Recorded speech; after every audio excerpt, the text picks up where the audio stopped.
Yeah, y'all. Got the six pack out. You understand? Since I'm up here at the beach shooting from a undisclosed location that I'm gonna disclose. I'm up in New Jersey, y'all. But look, hold up. Gotta make sure I'm on IG, man. The damn tab done went somewhere. There's always something. Where'd that damn tab go? Up. Oh, here we go. It's still open. Go live.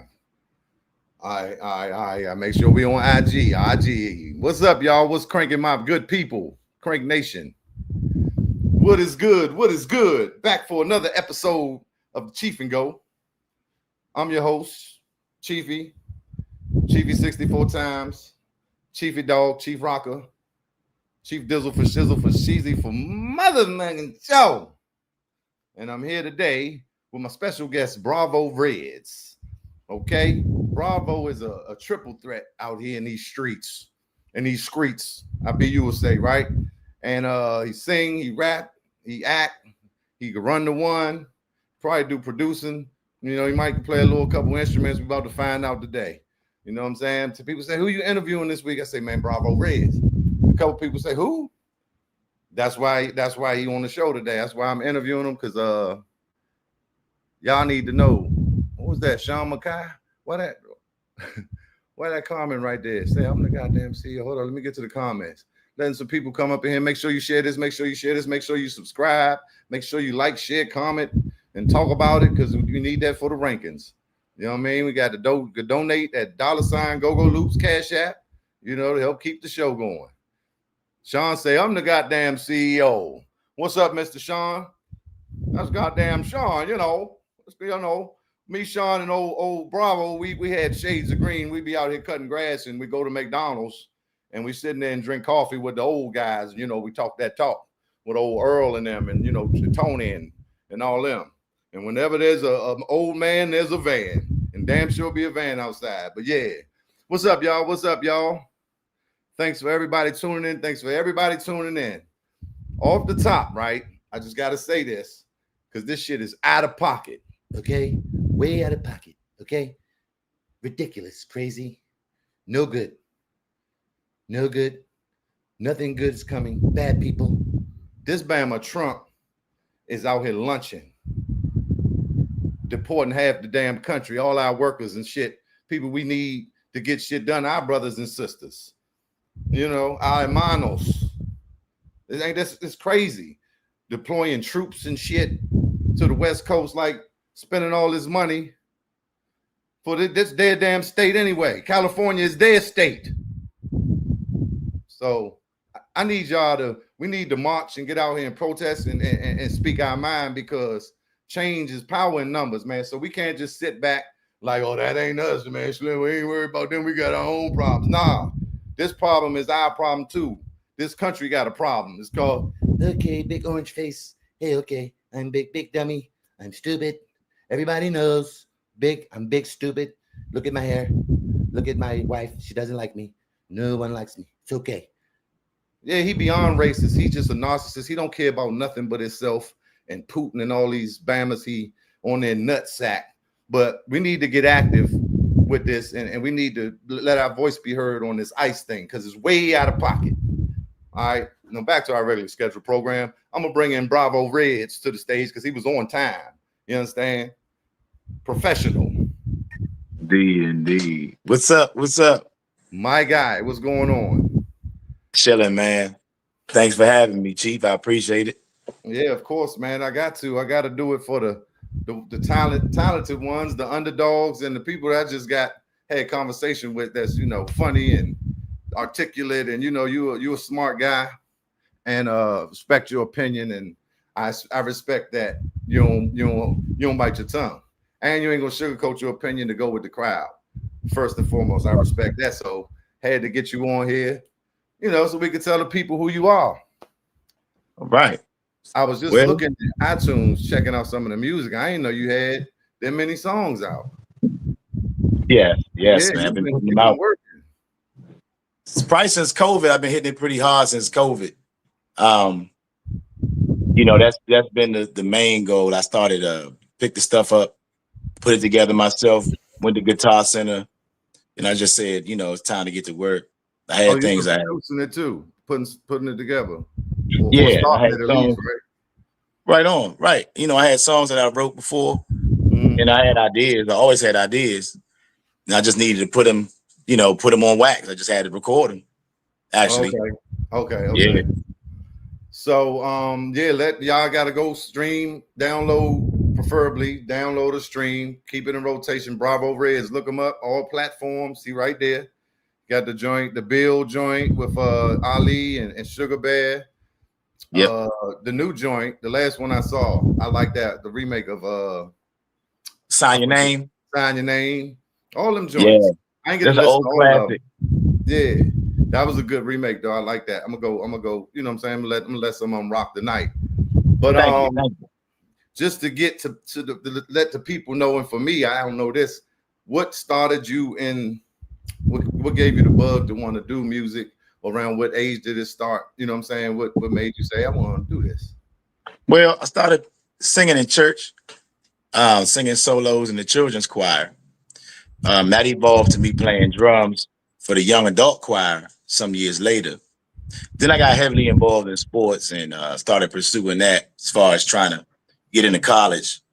So I still played in bands in high school. I was in a band actually called Rather Unique at the time with Quick was in the band playing keyboard back then, like he does with his R&B group.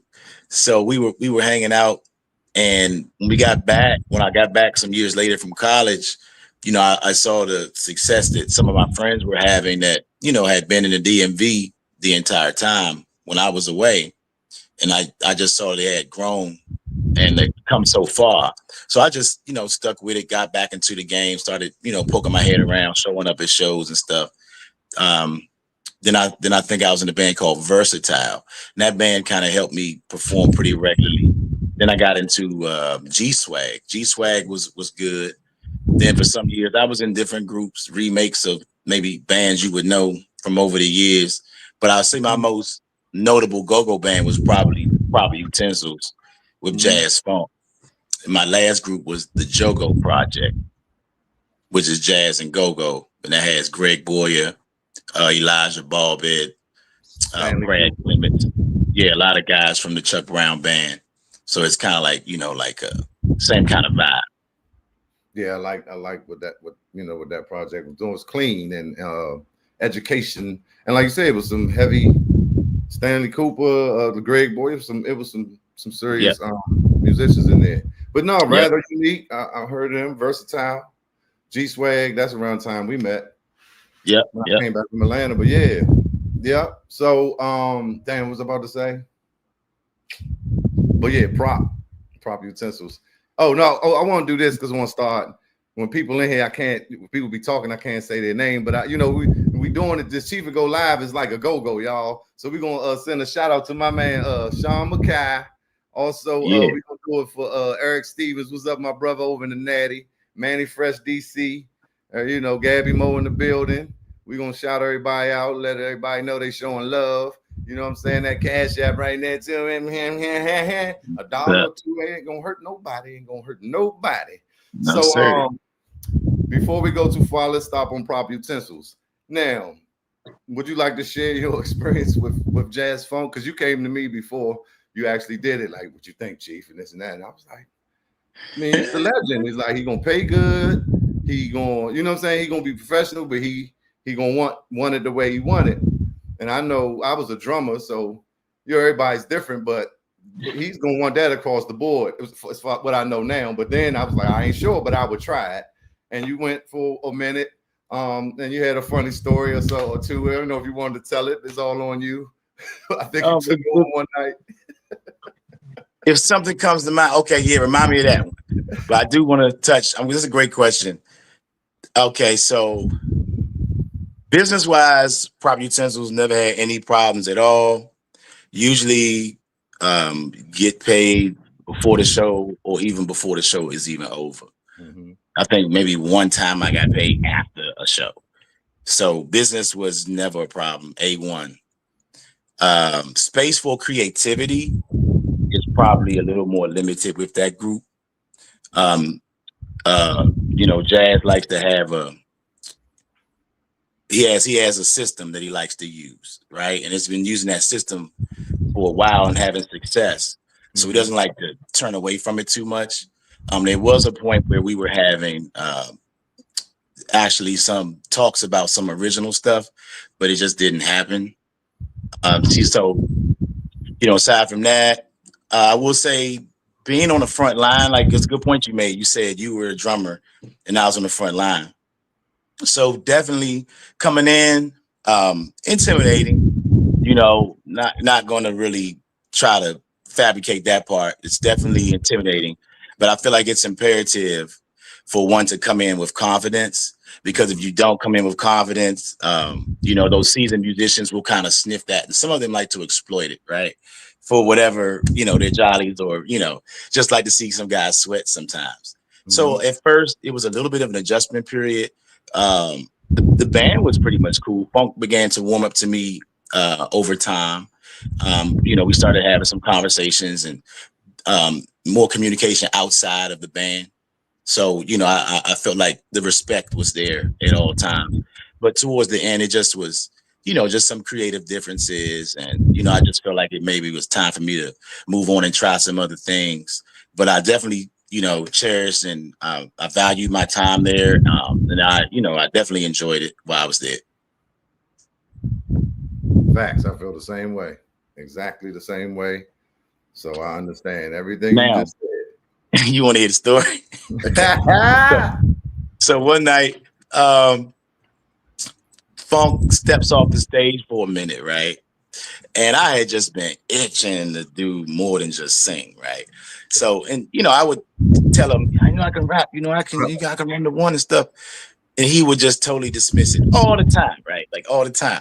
So there's one particular night we were at where were we? This place out in Akakeek or something one night, some spot we were just starting to hit on Saturday nights. And I went in there and I was rapping and singing and calling the drop off and things, right? And I looked in the crowd and Funk was like 2 rows from the stage in the crowd. But he's looking at me with this face, right? Look. And it's just so straight. I don't know if he's feeling it. I don't know if he doesn't like it, right? So I just kind of keep going a little bit, to the point where I'm up there with my eyes closed, right? Next practice was canceled. I know he was probably looking for a new singer, right? Yep, exactly. So I don't know what happened. So the next week we have rehearsal. He pulls me out in the front, talks to me. I mean, he's mad like it was the day before. Like it was the day of the show, right? You need to get your own band. You need to get your own motherfucking band. He was very upset. Yeah, he was very upset, man. But it's just a lot of stories. After a while, it just became fun. It was fun. I didn't understand my role at the time. I came in. I think I came in there in that particular unit too wide-eyed. I had too much creativity. I had too many ideas, and guys were like, "Oh, we're not going to do that." I'm like, "Are you sure? Maybe someone should talk to him." Like, you're not going to do that. Yeah. So, yeah, it's just even certain records, man. Like I think I was in prop. I had 2 stints with prop. I had one time, I think he let me go after like the second show, right? Then like maybe 2 years later, he calls me back, and I ended up being in the band for like a good year, right? But let's say Georgie Porgy wouldn't let me sing that record. That respect, shout out to Mike Muse, you know what I mean? Just small details about the music. There's no wiggle room. But like you said, that's the format he's been using. It works. He's a Leo. He's been doing it for years. You know what I'm saying? He's James Funk, Jazz Funk. You get older, you really get stuck in your ways, and he know what he wants. He's very particular. I've seen him tell Roy, Roy, the keyboard player, like went to college, and he was like, Roy, no, the black joint, the black key right there. And I'm looking like that, you know what I'm saying? His ear is spectacular. Yeah, so like you said, it's just going in. You got to kind of know. And I ain't know that even. Like you said, it was intimidating at first, and now it was fun. And I'm thinking little stuff again and kind of pushing. And yeah, like you gonna be, it's quick too, right? So that look he Yeah. gave you from the crowd was stop, don't do that. That was that look, you know, like like when the kid in the grocery store or something, they too loud, and the parent ain't trying to be ghetto, and they just look at him. That's what that look. That joke was. Don't do that. That was it. You want to do the run it, you get your own band, Bama. Yeah. That's what I Actually, meant. that's what the conversation started with. When Yeah. we went in there and he closed the door, he said, you need to get your own. That's my guy though. Love him. And I told him, I was like, I want to be here. I want to be here. You know, I was like, I want to be here, man. You know, I'm sorry. I apologize. I mean, because I was wrong at the end of the day, right? It was out of line, right? Kind of like out of your lane. It's so too late. I done made 3-4 calls. Yeah, I know that Monday, but I was just drumming my fingers on the table like that whole week and a half. Like, yeah. Yeah, but it's cool. We still have respect though. Like, you know, I'll still get, you know, correspondence like Mike wish me happy birthday or Merry Christmas and New Year's and stuff. Yeah. We still, you know, he congratulated me on the last release with the Terrence Trent D'Arby cover song, Sign Your Name. Yeah. So it's much love for Jazz Funk. Yeah, that's the OG. I'm just glad I was able to work with him, you know. Exactly. So how did you get with Jogo? How did that work out? How long were you there? I was in Jogo a little over 2 years. I enjoyed my time there. We actually put a record out called Jogo Groove, featuring myself and Greg Boyer. Yeah. We put out last year. Well, when I first got with Jogo, I actually met them through Brassaholics. Shout out to my homeboys Brassaholics from New Orleans, the band you used for the promo video. Yeah. So great dynamite musicians from New Orleans. I've known them for about 13 years now, since they've been coming up to DC. And that's just been a great relationship, great exposure to some of the best venues in DC that I previously didn't perform in. I was able Anthem, to. I saw a couple clips. Definitely, yeah. Anthem, yeah, that was major. Jogo actually slid in the Anthem too with Jogo. We actually got in there once with Black Alley. Okay. So that was fun. So I met them at the arena stage. The leader of Jogo, he saw me performing with Brassaholics, and we kind of connected from there. We had like 3 shows that one week, and I was filling in. And for about a year, I was just kind of filling in. Then I got into the group, and I was there for about 2 years. We went out of town. We did a lot of out of town work. A good band, different experience for me coming from straight go-go. I really didn't know about like the Adams Morgan scene and kind of like more of the deep jazz scene in DC. I haven't been exposed to that at the time. So just meeting different musicians, not even just the style of music, but just meeting guys that have been living in town just as long as I have been, and we've never met because they never played in a go-go band. So, you know, with jazz and go-go with Jogo, with that being a fusion, that was a great experience for me joining those guys because I was able to actually step my game up vocally as well. It is a little bit more polished. I would find on some of the gigs. I don't want to start any controversy and say that go-go singers aren't polished. I don't think I'm the best go-go singer. I do think I'm a strong singer by no means, but I don't get into the best. And I think everybody has their thing that they do, what they try to get to work for them or what works for them, and they have their own swag. So I don't compare maybe like some fans do as an artist. I guess I'm a little more, just open to creativity. Yeah. No, I understand exactly what you're saying musically, sonically with the jazz fusion, because go-go is it's more raw and it's more not nothing even about the vocals, just the music and the velocity of the drums and the instruments. We go louder, raw, it's just different. So singing over, some of them songs, the arrangement and everything, you can spread your wings a little differently with that. Like I'm watching it, man, I'm like, wow, like I've seen you perform, maybe not even live, but the energy, like, I mean, you bending your knees, like, I'm tall and look, I'm like, dig this, bro. Really be performing, like the stage presence and the energy is real. I was really impressed. So, well, thank you for saying that, brother. I appreciate it. Yeah. And I also wanted to say, in Jogo, like for instance, we created that song that we put out last year we had freedom. When I was there, it was freedom for me to bring material. It was freedom for improv on stage. It was freedom to create. It wasn't so much, a little more like get in line. Let's do this the right way. Let's do this the way we're supposed to do it. Did you do that? Come on. You only do the come on in that spot. Why'd you do the come on a different spot tonight? It's just like very, very, very detailed. I remember after my very first show at the Panorama Room with PU, I went to MGM, and I don't think I had the greatest show. And Funk had some things to say after the show. Wasn't too bad, but I do remember him saying to me, I see you tomorrow at the next gig. But that night I went to MGM, and when I was leaving, I ran into my man Steve Roy. I ran into Steve Roy, and he was going in, I was leaving out. And we ended up talking in the parking lot for about an hour. But during that conversation, he explained to me that I have to pay attention to the intricate details of the song, because that's the way that Funk wanted it, and that's what he was looking for. And that was helpful information at the time. So I just said, okay, so we just want to carbon copy this song to the point where if we play this song 4 times in 4 Saturdays, he wants it to almost sound identical. And that was just the mission in that particular group. So, I did the best I could while I was there. Yeah, he coming from a DJ first.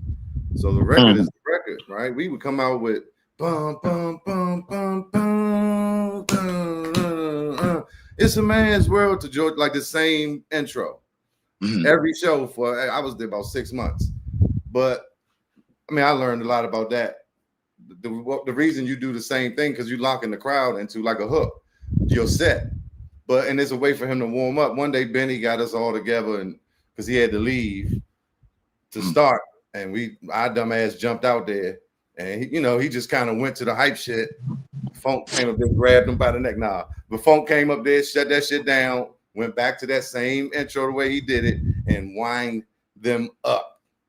Right? Benny had a couple people moving. Funk is a science, bro. He walking around that junk before the show. He getting everybody. He good. They close his eyes. Sometimes ain't no paper, nothing. He gonna remember all that shit. He gonna do slowly while we setting up. He gonna say a little bit. He gonna go mingle some more. He gonna come back. It's just a whole. It's the magic man. So yeah, but arranging his arrangements are dynamite, and he's actually the first band leader that encouraged me to listen to a cappella versions of songs.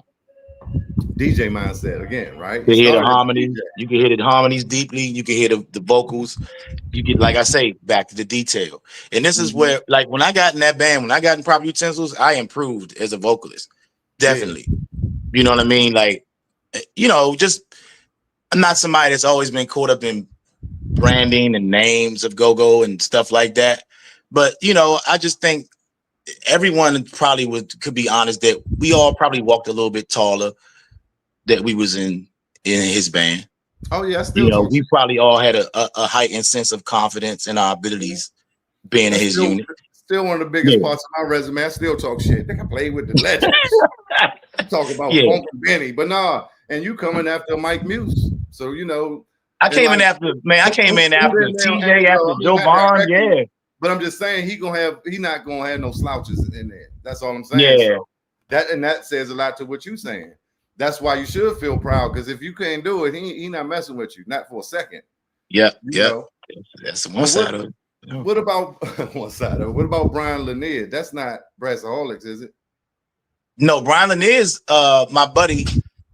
Some years back, Quick called me and asked me if I could make it to a gig in a short notice, and I rushed to the gig, and it was the Martinis used to have like the banquet side kind of. And they had the club side. So it was one night on the banquet side. And I went there and I got on stage in the first set. And I remember him Brian leaned towards me and said, "What do you know?" And I think at the time it was like Best of Me was a popular song. So I think I sang Best of Me by Anthony Hamilton.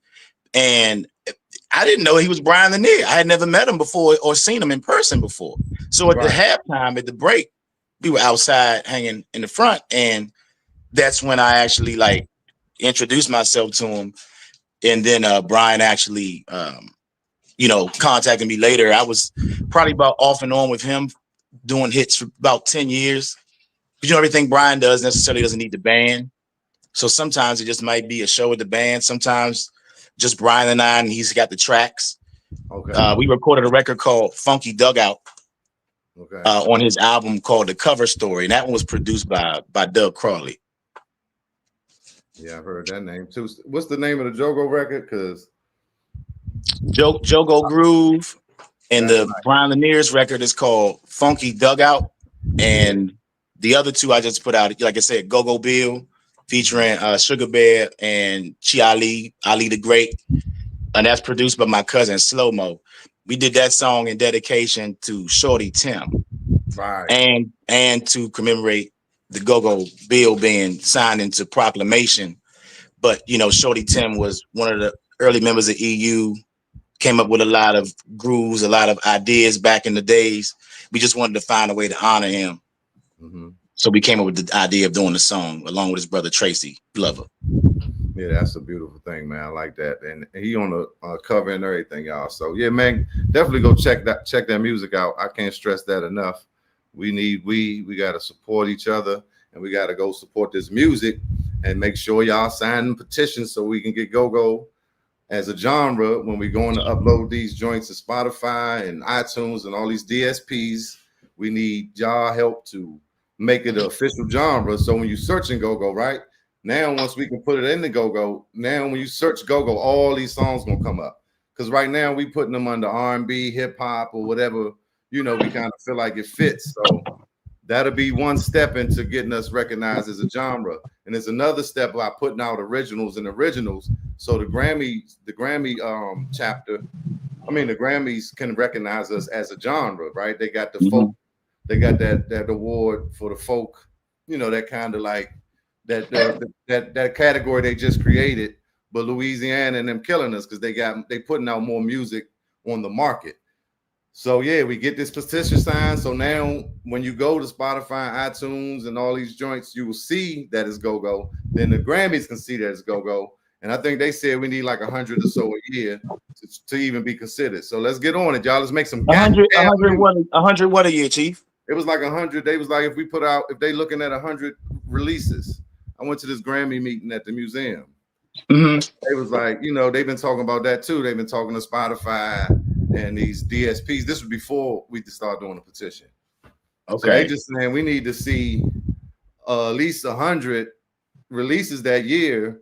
So, we can compete with Louisiana and these folk, these musics that's in pockets. I forget what the exact category is, like folk music. That should be very easy to do. It should be. And originals, but a remake is a song. Red Hot Chili Peppers did Stevie Wonder High Ground. That's how they got on. A lot of people don't be realizing that a lot of these big artists doing remakes, just like your favorite Chuck Brown. A lot of them joints was remakes, but a lot of artists do remakes. I'm not saying don't do originals, but I'm saying our culture is kind of built on taking something and making it better. So don't shy away from that. Like the Terrence Trent D'Arby joints you did. I got a couple in the can right now. You understand? But so yeah, man, we just got to get on it as a people, as a culture. We got to come together and collaborate so that we can outcrank the whole nation. I got my 6-pack out. Look at this. Look at this. I've been working hard to give y'all this. I just came from the beach. You know what I'm saying? The women loving it. And now we got to do that though, y'all. Shout out to Ashay Amar. My man Gabby, you still in the building. Rob Bryce, cool Rob, a 46 smoking guns. Just wanted to shout out all the good people. But so who's that? Rome? Is that Romedy Bucks? Rome in the building. Michael Smack Stewart. Smack say, damn. He say funk will give you an education. Laugh out loud, and he don't want to hear no apology. If you gotta apologize, it's too late. That's a fact. Yeah, I don't hear this shit. Bama, I am Jazz Funk, the entertainer. Nigga, love the devil. I know he be mad when he got imitate him all the time. He probably be laughing at the shit by now. I'm gonna get that Bama. So I want to talk about. Oh, you just said something.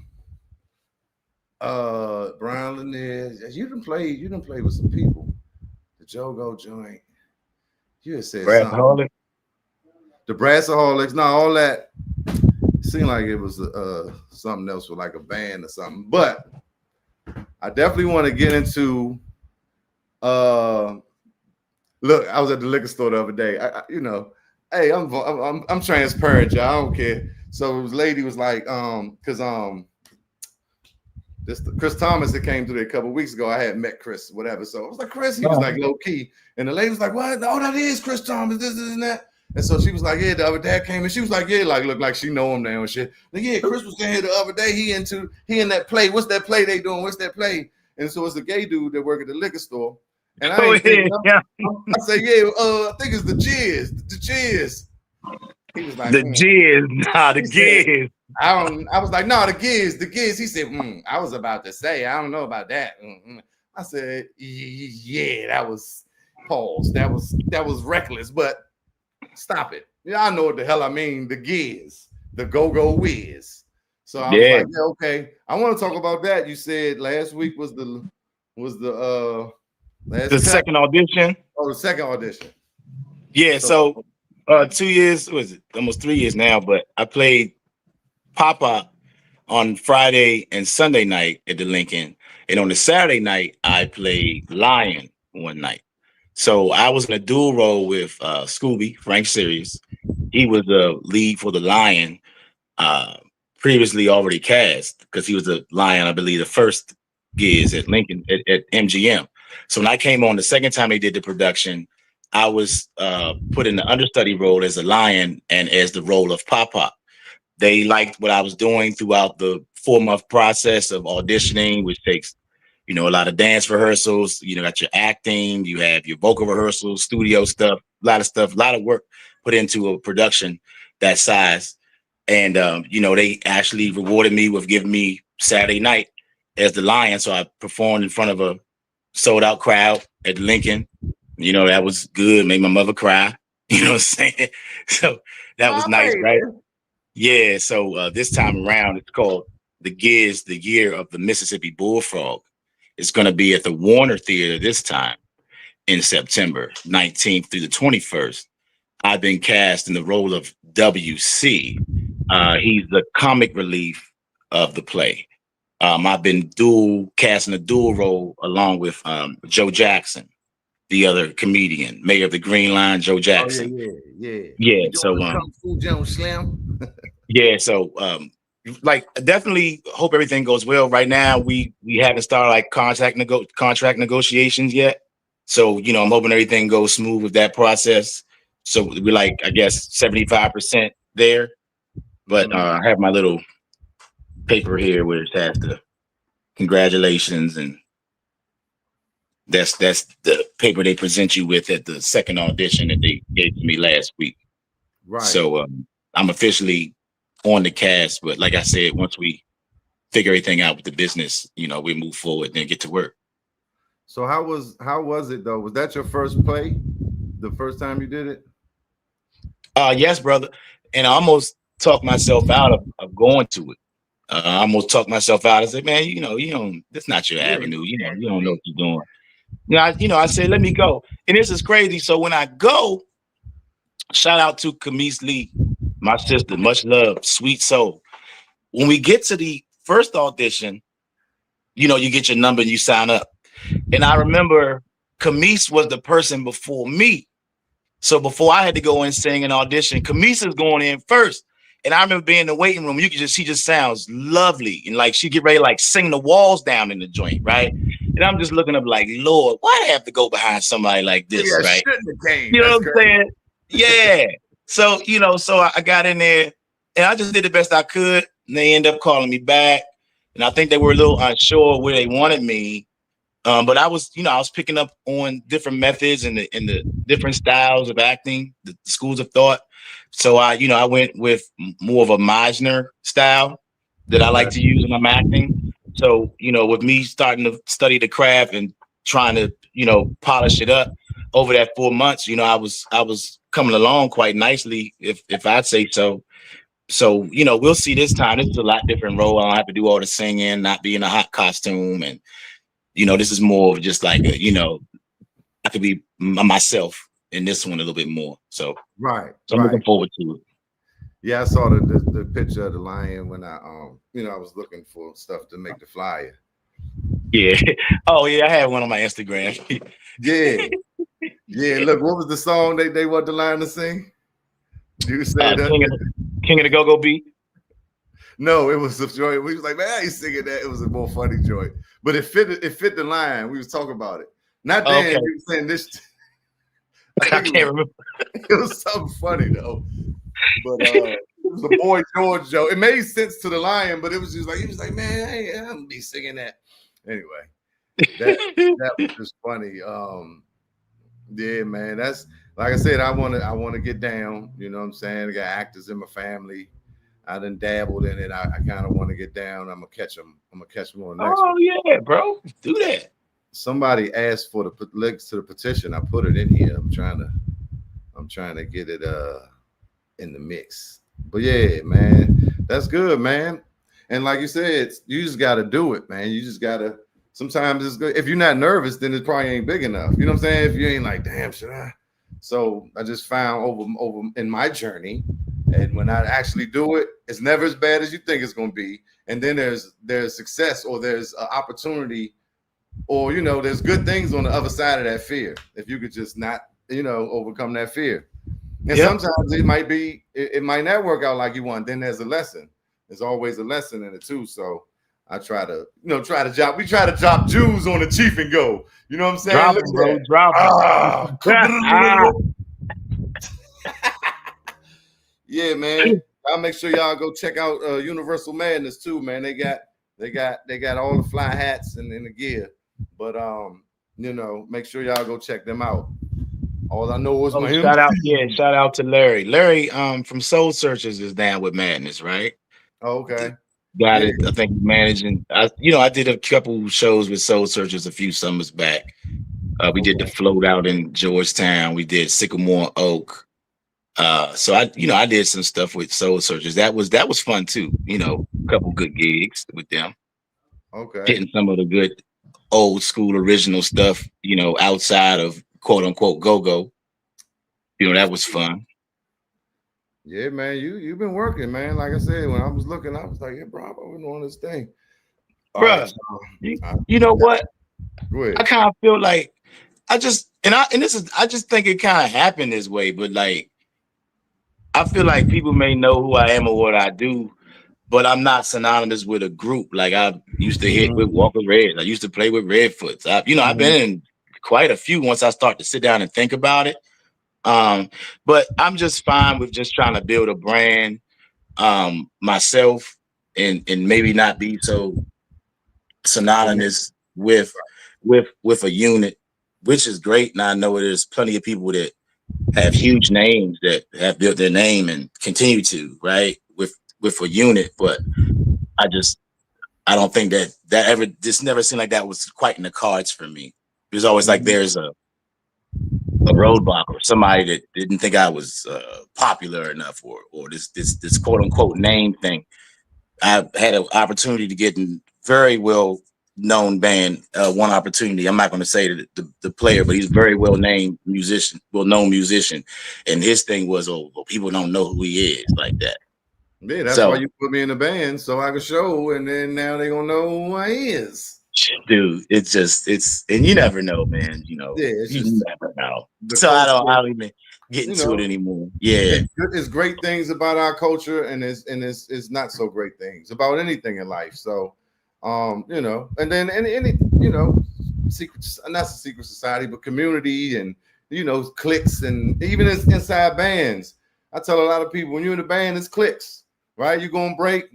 It's gonna be you and this one in the car, or you two, three over here, and this and that, and y'all gonna be in there half the time talking about the other niggas. Yeah, man, I wish he'd play that part on the game. He ain't doing that part right, or talking about the management, or I'm tired of playing at this club, or it gets redundant. You playing every week, and you know what I'm saying. So it's cliquish in the DMV. It's cliquish everywhere. It's hate everywhere. We with that crabs in the barrel.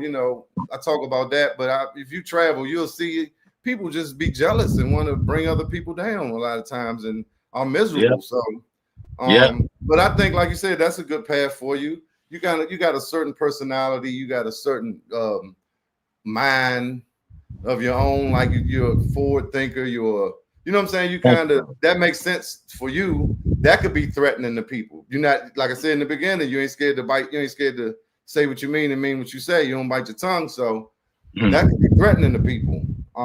So where do you Yeah, you're from yeah. in the I DMV? think that probably has definitely um been the case when people probably maybe thrown my name out there. I think some people probably tried to give negative reviews, but I've always been one of the people that just I'll just go do it. Like I've been told, oh, don't go in that band, don't go play for that band, and I'll go check it out, on my own accord.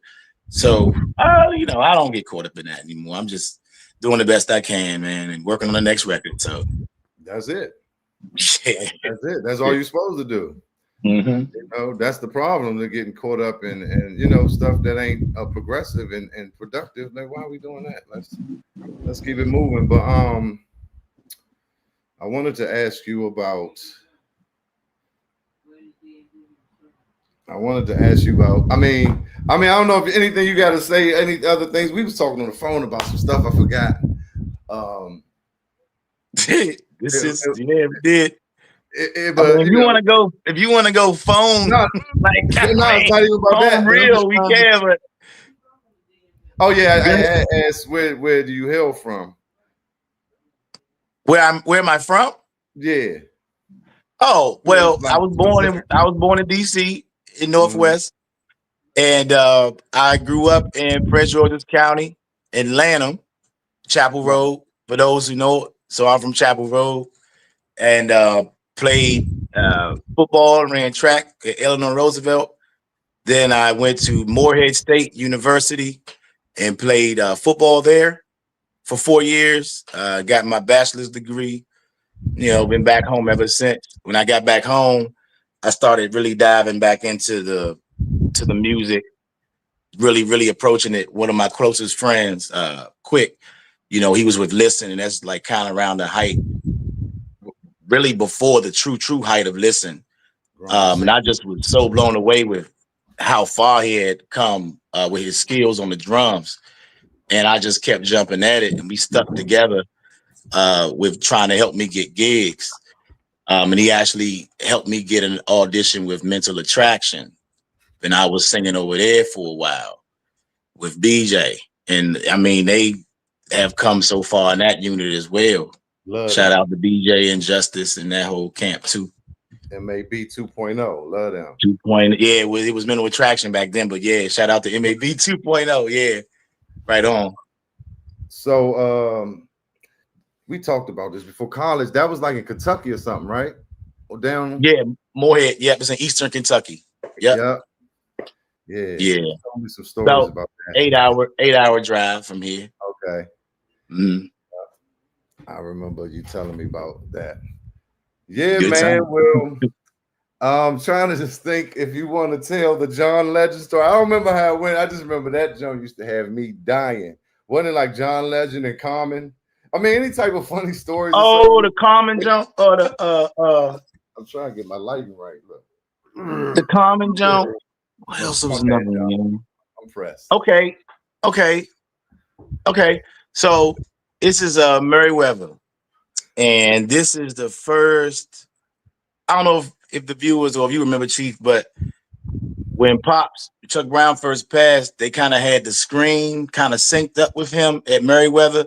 So the band was playing while they had Chuck singing on the screen, showing a video of him. So it was kind of like amazing, right? So it was like the first show when the band played like a big show after Chuck had passed.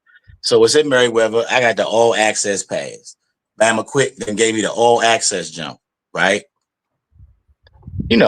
I've been places before. I'm used to stuff now. I'm not starstruck, anything like that. And I end up actually hanging out with some of them now, right? But dude, this day I seen the Bama Common, you know what I'm saying? This dressing room. And I was like, man, I'm gonna get a picture, you know what I'm saying, with Common and holler at him while I'm backstage. So I go knock on the door. People look at me, I just walk in. Common's talking to some dude. I just walk up to Common. I hit him with the back of my hand, like on his chest, like, you gotta get somebody's attention. Right. Hey, bro. Hey. Sorry, he didn't even say anything. He just kept talking. I'm devastated, right? So I'm like, I'm sorry, right? I got a cup in my hand. I'm sorry, right? I'm stacking around the joke. So I get in the hallway, man. Everybody walk out. I see Carmen didn't come out. So I go back in and try to get my picture. The lady say he in the bathroom. He come out the bathroom. Man, I get the picture with him. Why the lady faked and didn't take the jump on my phone, man? Right, like, okay, get out of here. Like, Man, oh. I get back up in the bleach, like back up on the hill and sit down. I'm ready to show everybody this jump. Man, I'm going through my phone. That jump not in there, man. I was devastated, Joe. I did that jump. Man, it's another one that's real good, man. Paul Mooney. Oh. So when I was this is just a regular time. Like I was dating this girl at the time. I was trying to impress her. She said she was traveling in New York. So I said, I'm gonna take the train up there that evening. I'm gonna get a room at the Waldorf Astoria, like the Jaffe Joffer joint, right? Like I'm coming to America, right? So I go in the joint. And we go to see, she's like, Paul Mooney's on Broadway, a little theater. It's like $22 a ticket. He's doing like the show. It starts at like 10 o'clock at night. I'm like, oh, $22, we going, right? So we take the cab over there. I use the bathroom when the opening act is on. Paul Mooney comes down the steps into the venue after I come out the bathroom. So I kind of like just mill around and like arbitrarily like doing stuff, like trying to wait for him to get closer and shit, right? So he come down the steps and I try to give him dap and say, what's up? He doesn't put his hand out. My hand's like back this far trying to dap him, right? Before I put the jump. He doesn't dap me up. Then I say, man, it's all good. Can I get a quick picture? And Obama said no. When I say he said no, it was emphatically like no. And I said, man. So now I gotta go in the jump and he doing the show. So now I'm sitting there watching him. Now I don't even want to laugh now. You know, he's gonna carry me in the crowd, but nobody knows it. But that was the one with Paul Mooney, man. I got a couple of those stories, man. But I actually ate dinner with Chuck Brown one night, right next to him, bro. Wow. You know what I'm saying? At the Gaylord. You know what I mean? I rode on the bus with the band before, like just to kind of see the experience and just to kind of hang out and see, you know, what it was like and vibe. And this is when Benny still was alive. Okay. You know, Benny taught me how to open a beer bottle with a lighter. Hey, that's that old school shit right there. Hey, look here. So Chuck ain't treat you like Paul Mooney? He said, what's up there, young fella? Yeah, that goddamn, what's up there? Oh, that was all love, man. It was all like all of them, man. All of them. Yeah. It was cool, man. It was real good, man. Good experience. And then they had 2 shows. We were gone for like 2 days. Wow.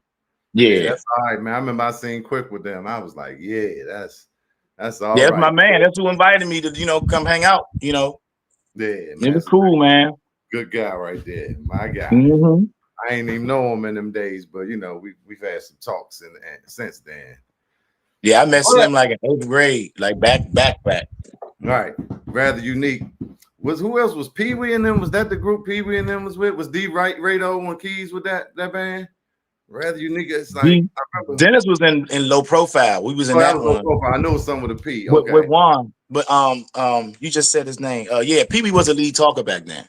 Okay. Yeah, because I remember Dennis told me, man, you know, Quick was a keyboard player. I was like, what? And I talked to Quick, and he was like, yeah, I really ain't get on drums. I swear he said like 98. But you know, he in church, so of course you're gonna get on instruments, just like he was getting his fix in church for sure, but but in the go-go scene, I mean, he used to come home from practice and like call me on the phone and like play, and I just be listening. He'll put the phone down and just play. After he leave, he's like, man, I can play drums. We like, all right, call you get home. And I was like, damn, he can't play them drums. You know what I'm saying? Right. Yeah.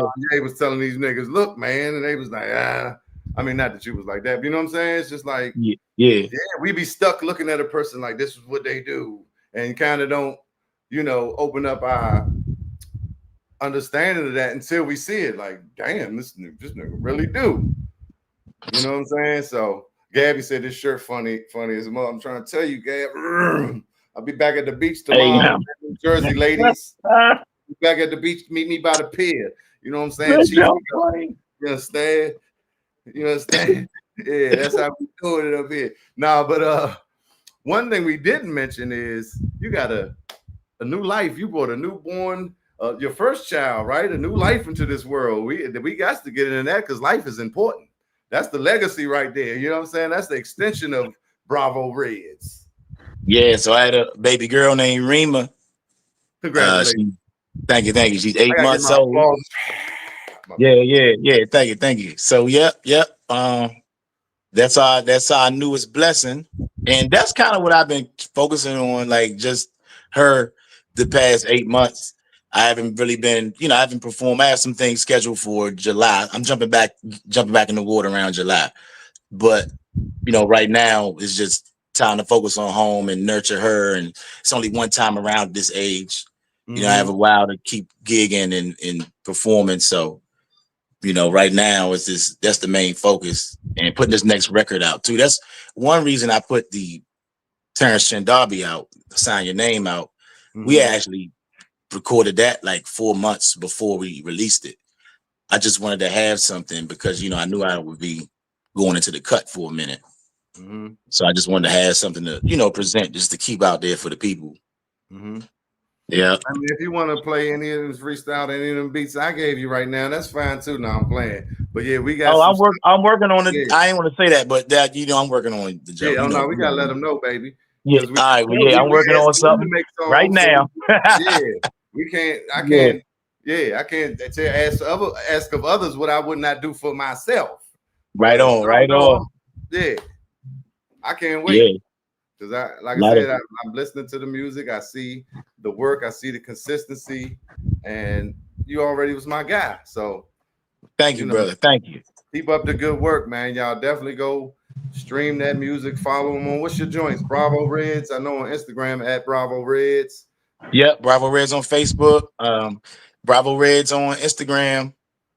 Man, also YouTube. A couple pages on there too. Yeah, man.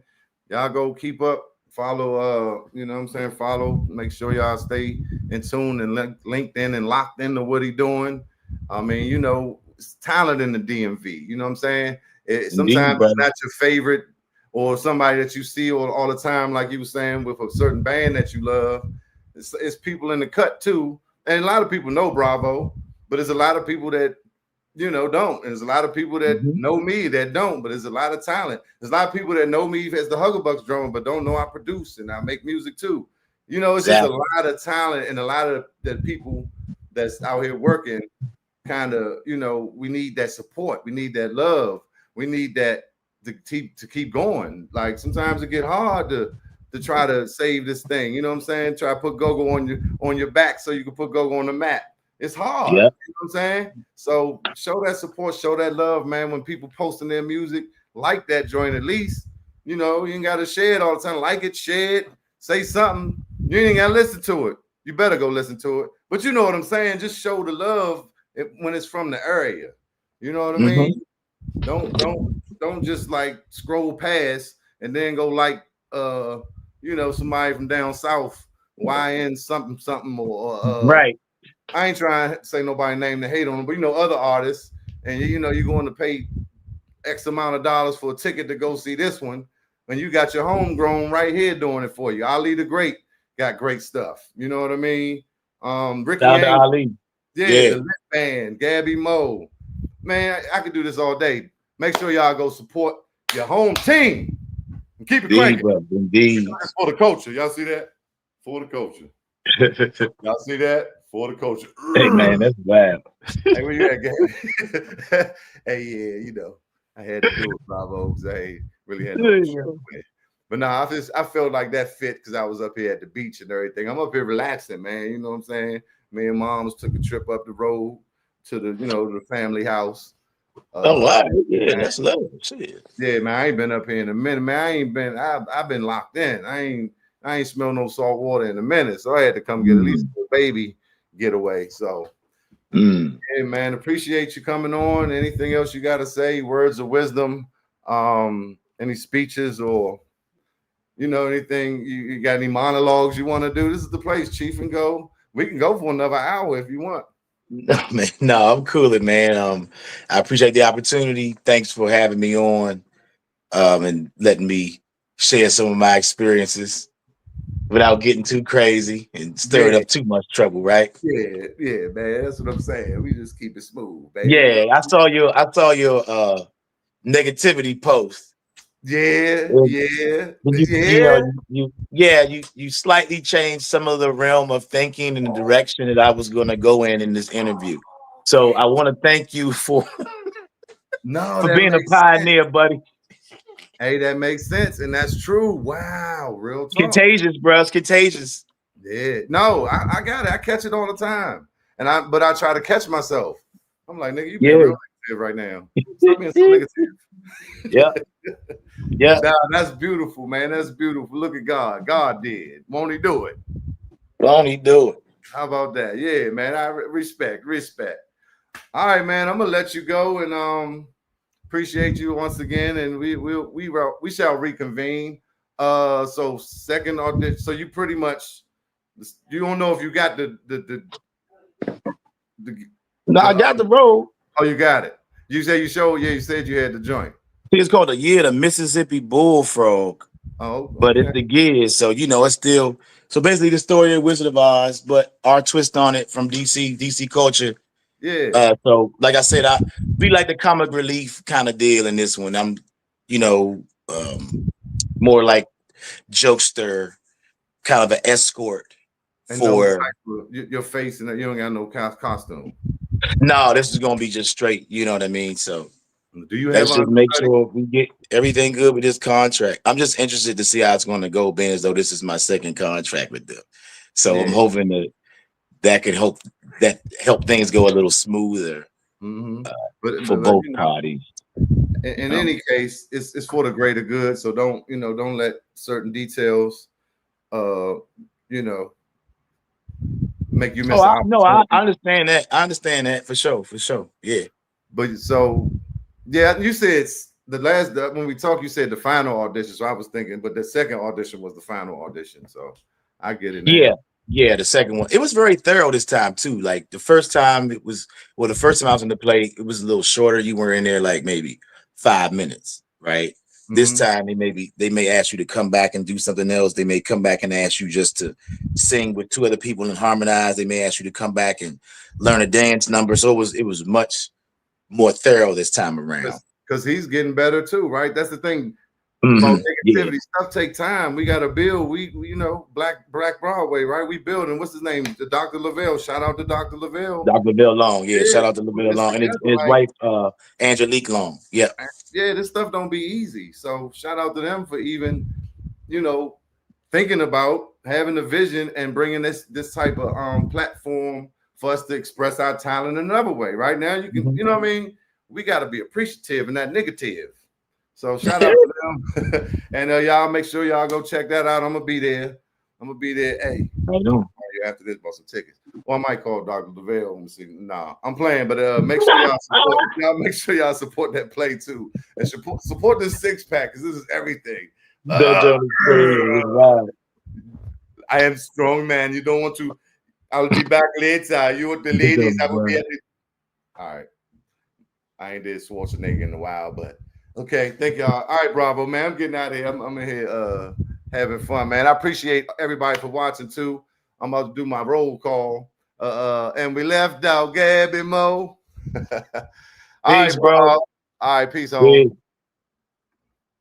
Thank y'all for watching another episode of the Cheef and Go. Man, stream y'all doing some new stuff because I ain't never seen the little comments over here like this. We getting real jiggy and fly with them, Kim. You know what I'm talking about? Cookie. That's Cookie right there, aka Slice. That's Mom's right there. Best. Yeah, you came in there. Yep, you fired. Shout out Mo's Guts. All right. Yeah, I got the link in there too, y'all, for the petition for Go sign the Go in. That jump long as a mug. But I also, the one that say Facebook, that's to my Go Global page, and the link is on there too. But yeah, man, shout out to everybody, man. I'm about to go out here and relax. You know what I'm saying? Up and check out this scenery that I ain't seen in a while. You know what I'm saying? New faces and a new place and seeing new faces and having a good old relaxed time. You dig? So thank y'all. Ashe. Appreciate y'all. Keep it cranking to the next time. Wait a minute. I did a outro. I did do an outro, y'all. Play my outro. It's a vibe. 95, I pledge allegiance to the crank. Oh, as long as I'm alive. Cheef and Go.